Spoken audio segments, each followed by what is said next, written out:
Et bonsoir tout le monde, c'est Monsieur CSS3 et aujourd'hui on se retrouve pour un nouveau tutoriel où je vais vous apprendre à minimiser vos fichiers CSS pour que le temps de chargement de votre page aille plus vite. Donc on va utiliser quoi? On va utiliser Grunt qui est un JavaScript Task Runner. Donc Grunt c'est un JavaScript Task Runner comme je viens de le dire, un logiciel donc ça veut dire Command Line Interface, donc un styling donc c'est Grunt CLI, donc Grunt Command Line Interface, et ça va vous permettre de faire un plein de tâches pour vos projets web. Alors, ce que vous allez faire, c'est que vous allez ouvrir justement votre terminal, voilà, et comme vous pouvez le voir, vous allez copier cette ligne de code qui est derrière et la mettre dans votre terminal. Donc comme vous voyez, il vous dit que ce n'est pas une commande. Donc pour cela, il vous faudra installer Node.js. Donc Node.js, c'est un Chrome JavaScript Runtime qui va vous servir en fait à installer des logiciels, enfin des paquets en fait pour coder, euh, installer des paquets pour coder très rapidement. Alors ce que vous allez faire, c'est que vous allez cliquer sur Downloads ou Install et vous cliquez sur votre version de système d'exploitation. Donc moi, comme je suis sous Linux, je vais prendre la 64 bits tar.gz. Donc vous cliquez dessus et ça va vous télécharger le tar.gz, le exe, le pkg et tout ça. Donc vous installez vos Node.js, donc les différents paquets Node.js sur vos systèmes d'exploitation. Voilà. Donc si vous avez Windows, vous installez le 64 ou le 32 bits. Voilà. Donc pareil, Windows Minirise et exactement pareil pour le Mac OS X.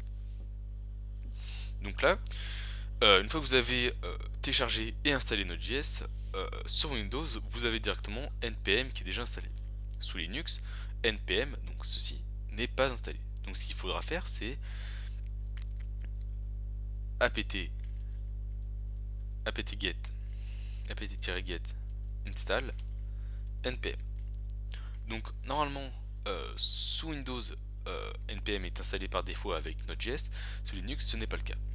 Donc une fois que vous avez vu aussi que si vous sur certains Windows, vous avez vu que si vous copiez cette ligne de commande, il vous dira que vous avez besoin d'être en administrateur, en mode administrateur. Donc vous allez relancer votre terminal en tant qu'administrateur. Donc sous Linux, vous marquez sudo su.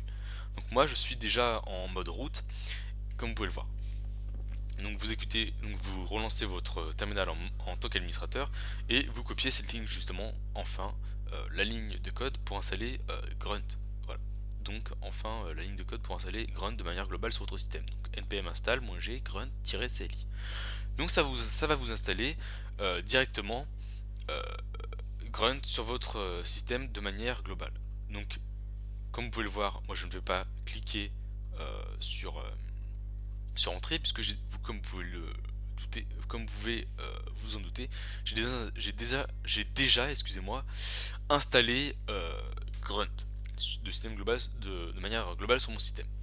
Donc, une fois que vous avez installé Grunt de manière globale sur votre système, vous allez vous rendre dans, excusez-moi, vous allez vous rendre dans votre répertoire où il y a votre projet web.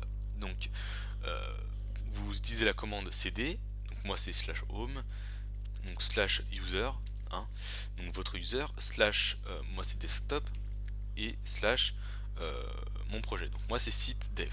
Voilà, donc je vais pas le faire parce que je suis déjà dans site dev. Et comme vous pouvez le voir, nous avons déjà un projet web qui est à l'intérieur. Donc moi, j'ai fait ça, donc ça ressemble à ça à peu près le projet que j'ai fait, hein. C'est pour un blog, voilà, donc comme vous pouvez le voir, voilà, un thème normal, classique. Et je vais m'amuser à minimiser euh, les fichiers CSS. Voilà. Donc comme vous pouvez le voir, j'ai fait des tests avant sur le dossier. Donc c'est pour ça qu'il y avait des groundfile.js et des packages.json.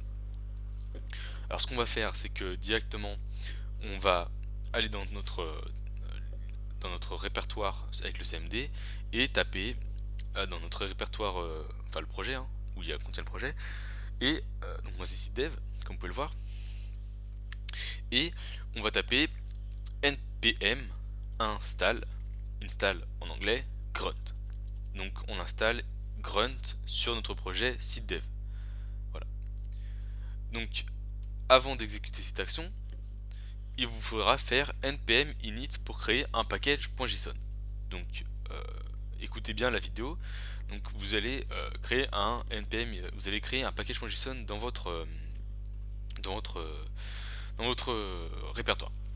Donc vous cliquez sur npm init, vous appuyez sur entrée. Donc il vous dit que vous allez nommer votre projet site dev. Donc là il reprend le nom du dossier, vous allez cliquer sur entrée, version 1.0.0, ça ok. La description on ne veut pas en mettre, entry.point index.js ok. Donc le package.json sera la racine du dossier. Test commande on n'en met pas, git repository, donc ça si vous avez un git, keywords on ne veut pas, author mcss3, licence d'accord, et là il va nous afficher ce qu'il y aura dans le package.json. Donc comme vous pouvez le voir, un package.json s'affiche. Donc on va faire clear et cette fois on peut faire npm install grunt. Voilà, un npm install grunt. Voilà. Donc là vous allez voir qu'il nous dit ouais, donc il n'y a pas de description dans votre package.json, il n'y a pas de repository et de readme data. Donc comme vous pouvez le voir derrière, vous avez un node-bas module qui s'est créé. Voilà. Donc ce que l'on va faire directement, c'est que là je vais faire un clear pour que vous y voyez mieux. Et comme vous pouvez le voir, tout s'est bien créé, grunt s'est bien installé dans notre dossier site dev, et le package.json s'est bien créé avec justement ce qui est marqué dans le terminal. Alors, une fois qu'on a fait tout ça, on va créer un nouveau fichier dans notre projet qu'on va nommer grunt avec un grand G, file, tout attaché, .js. On appuie sur entrée. Alors, grunt file, ce fichier va nous servir justement à installer les plugins, va nous servir à exécuter les tâches des plugins installés dans notre projet. Alors, ce qu'on va faire, c'est qu'on va directement se rendre sur Sublime Text, notre éditeur de texte préféré, et on va marquer module, donc vous, peut-être que c'est Notepad, module.export égale function, hop, function et grunt, donc function grunt, voilà, et on fait ça, voilà, on fait comme ceci.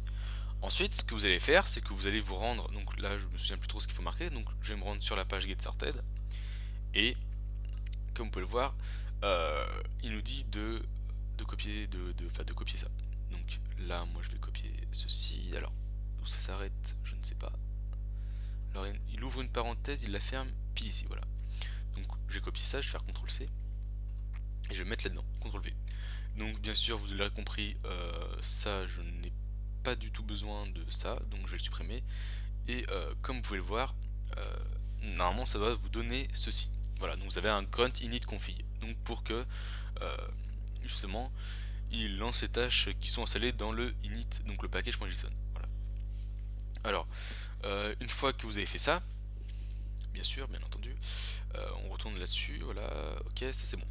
Donc vous allez chercher le plugin pour minimiser, donc nous allons chercher ensemble le plugin pour minimiser les fichiers CSS. Donc vous marquez CSS dans la barre de recherche, et qu'est-ce qui se passe? Vous voyez qu'il y a plein, des centaines et des milliers de plugins, donc des centaines, on va pas exagérer, donc des centaines de plugins. Donc nous, ce qu'on va prendre, c'est le premier, puisque c'est le contrib-ssmin qui a été fait par la Grunt team, donc ceux qui ont créé Grunt. Voilà. Donc on va prendre celui-là. Et là, vous voyez, là je vous arrête tout de suite, vous voyez qu'il y a npm install grunt-contrib-ssmin. Alors ça, bien sûr, ça vous installe le plugin, mais ça n'ajoute pas les dépendances au fichier package.json. Donc ce que l'on va faire, c'est qu'on va descendre un peu plus bas et qu'on va copier cette ligne de code, donc npm install grunt-contrib-ssmin-save-dev. Donc là, ça va vous en fait ajouter les dépendances au fichier package.json. On fait CTRL, excusez-moi, on fait coller, et ce qu'on va faire, c'est qu'on va appuyer sur entrée.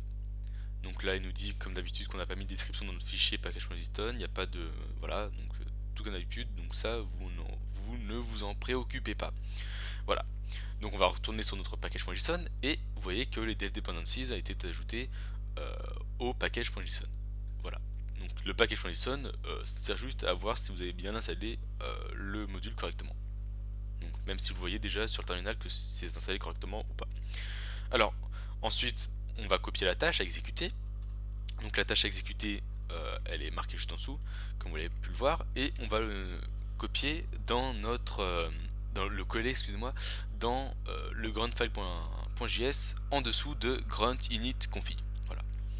Donc là ce qu'on va faire, c'est qu'on va mettre notre espace, hop, on va faire CTRL S, et maintenant ce qu'on va faire, c'est que nous allons retourner sur notre navigateur et nous allons copier le code qui va justement qui va combiner et minifier les fichiers CSS. Donc on fait CTRL C et CTRL V.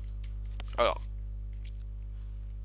hop, tab pour encore pour l'indentation des lignes, enfin du code. Et ce qu'on va faire, c'est que nous on veut que notre fichier, les CSS soient mis dans un fichier qui s'appelle exa.min.css. Voilà. Et les fichiers à mettre, le fichier à mettre en premier, c'est Gridiculous. Donc css slash gridiculous.css. Et ensuite mon fichier que j'ai fait moi-même, exa.css. Donc css slash exa.css. Donc vous pouvez voir que c'est un très grand fichier, donc très lourd, et qui est donc très long à charger. Voilà. Donc une fois que nous avons fait ça, vous pouvez voir que nous avons qu'une tâche à exécuter, donc c'est très bien. Alors pour justement exécuter la tâche, il faut retourner justement sur le terminal. Donc je vais faire un petit clear, et comme vous pouvez le voir, là vous voyez que le module.export est égal à la fonction grunt, et qui exécutera le grunt init config avec justement tout ce qu'il y a à l'intérieur. Voilà.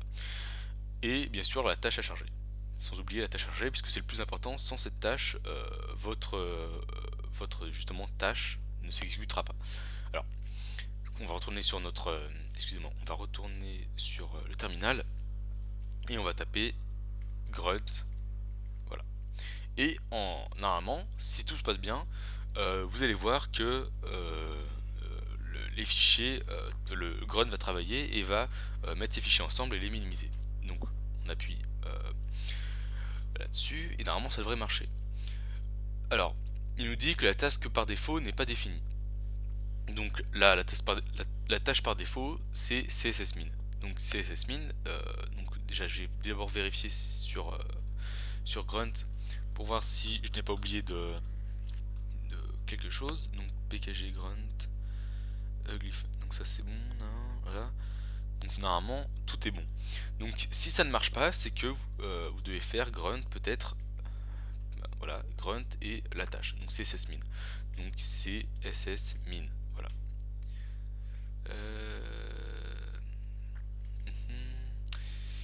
Je crois que c'est pas, alors c'est pas la bonne commande, donc la commande est introuvable. Ah oui, voilà. Attendez, voilà, donc c'est grunt, je crois que c'est grunt grunt et hop, cssmin, je crois que c'est ça. Non, ou peut-être comme ça, et cssmin. Voilà. Donc voilà, donc vous marquez grunt et la tâche. Donc excusez-moi pour cette justement pour ce donc pour cette attente. Donc vous marquez grunt et la tâche. Donc grunt espace cssmin. Voilà. Donc comme vous pouvez le voir, hop, un fichier s'est créé avec exa.min.css. Donc j'ai vraiment eu du mal justement à arriver à ça, donc à cette tâche. Donc veuillez m'excuser pour cette attente pour trouver la commande, donc, même si ça ne fut pas bien long. Donc comme vous pouvez le voir, nous avons minimisé aujourd'hui, je vous ai appris à minimiser les fichiers avec grunt. Donc comment installer correctement grunt, même si c'est déjà tout bien expliqué sur le site. Donc il faut juste savoir un peu lire d'anglais et vous savez comment utiliser Grunt. Voilà. Donc je voulais faire une vidéo sur ça pour que vous puissiez justement utiliser Grunt, donc puisque c'est un plugin, c'est un logiciel, excuse-moi, pour vos fichiers, pour vos projets web, qui est très utile. Comme vous pouvez le voir, quand on recharge justement la page, vous voyez que ça se charge beaucoup plus vite. Donc par exemple, je vais faire hop, hop, excusez-moi, alors CTRL Z, hop, je vais copier tout ça, alors CTRL C, hop, CTRL V. Comme vous pouvez le voir, ça se recharge instantanément plus vite. Donc tout le CSS est pratiquement déjà presque chargé. Donc si vous avez vu, il nous dit que en fait les fichiers CSS sont passés de 15,95 kbits à 12,47 kbits. Donc vous voyez que ça a quand même réduit totalement en fait, presque, enfin c'est un grand nombre, hein. Il y a un écart quand même de 2 et quelques, hein. Voilà, donc vous voyez que ça a réduit considérablement en fait la place des fichiers et le temps de chargement, puisque l'ordinateur lit plus vite quand c'est sur une ligne. Voilà. Donc j'espère que malheureusement c'est déjà la fin de ce tutoriel, hein, et j'espère que ce tutoriel vous aura plu et que vous vous servirez de Grunt plus souvent. Voilà. Donc excusez-moi, donc ça ne pouvait pas charger plus vite. Donc je viens de me rendre compte, hein, puisque déjà que ça se charge très vite. Link, parce que déjà en plus ce n'est pas sur un serveur, et on va marquer justement un link pour relier ces fichiers. Donc css slash exa.min.css. Voilà. Donc site exa css exa.css, et comme vous pouvez le voir aussi, ça réduit considérablement le code HTML dans le head. Voilà. Donc on recharge la page et vous voyez que ça se charge encore beaucoup plus vite. Vous voyez l'image, là peut-être qu'on voit pas, mais ça se charge beaucoup plus vite. Voilà. Donc c'était Monsieur CSS3 pour vous apprendre comment minimiser vos fichiers CSS avec Grunt pour que le temps de chargement de votre page soit beaucoup plus rapide. Donc voilà. Donc j'espère que cette vidéo vous a plu. Bien sûr, vous pouvez vous abonner à ma chaîne YouTube, vous pouvez lâcher des commentaires bien sûr en dessous de la vidéo, et vous abonner à ma chaîne, à ma page Twitter, excusez-moi. Et vous pouvez également me suivre sur mcss3.url.ph. Voilà, donc je vais vous le marquer là-dedans. Hop, mcss3, on fait le travail jusqu'à la fin. mcss3.url.ph. Voilà, donc si on marque ça, voilà, vous voyez qu'on tombe sur mon site. Voilà. Donc bien sûr, je n'ai pas payé de domaine. Voilà. Donc c'est un peu long à charger puisque les fichiers, je pense, ne sont pas minimisés, puisque j'ai fait, bien sûr, vous savez, mon site avec WordPress pour le PHP. Alors, on va attendre, et ouais. Donc vous pouvez regarder toutes mes dernières vidéos, bien sûr, et poster justement des aides sur mon blog WordPress. Voilà. Donc bien entendu, je vais répéter la phrase que je viens de dire avant, comme d'habitude. J'espère que cette vidéo vous a plu, et abonnez-vous à ma chaîne YouTube et suivez-moi sur Twitter, ça me ferait énormément plaisir. Et je remercie mes 35 abonnés, et nous retrouverons la prochaine fois pour une prochaine vidéo. Voilà, allez, au revoir.